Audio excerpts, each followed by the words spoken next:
Hello again, and welcome to another video tutorial brought to you by the virtualinstructor.com. Today we're going to be drawing a sphere using graphite. So I'm going to start off by drawing a circle, and remember, a circle is a shape. A sphere is actually a form, and although we're not actually making a form, we are making an illusion of a form, and I'm going to show you how to do that using value. Right now I'm going to draw a little light source up there in the left hand corner. That's just to help us keep in mind where the light is coming from. And then with the sphere, I'm going to start on the opposite side of that light source and start adding my value.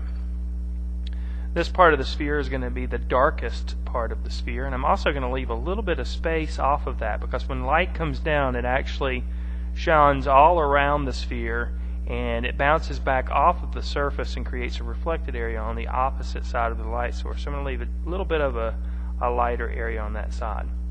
I'm also going to start adding the value in half circle type motion to kind of help develop that form of the sphere as well. You'll also notice that in this video that I'm not going to use my finger to smudge the graphite. Although you can ask certain people, they'll tell you to smear with your finger. I would suggest that you don't. I think that you have greater control over the graphite using the tip of the pencil and just varying the degree of pressure that you put on the pencil.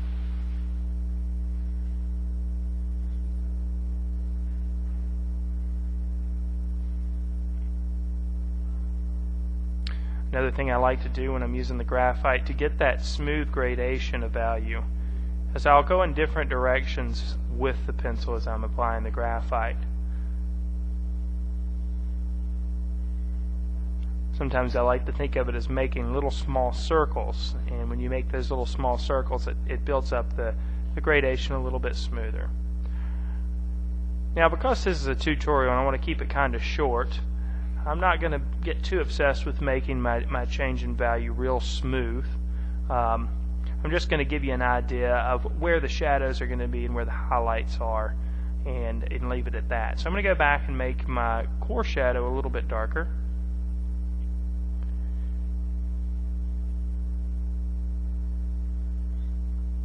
And by having that gradation of value from one side to the other, it really makes the sphere look more like a form.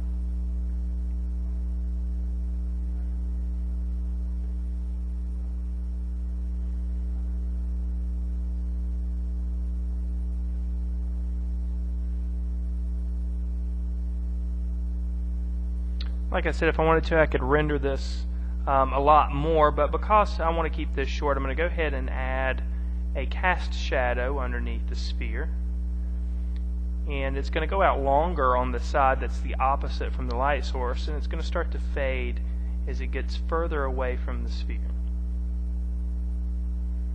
Super dark right underneath the sphere, and it starts to fade as it goes out.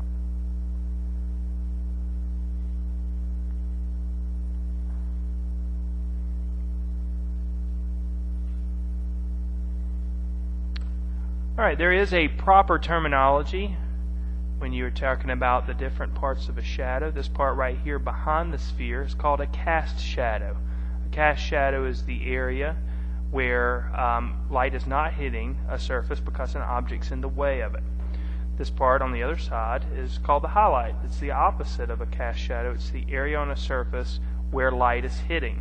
You can see that area is the lightest part of the sphere. This part right above the cast shadow on the opposite side of the highlight is called the core shadow. It's the shadow that's actually on the object.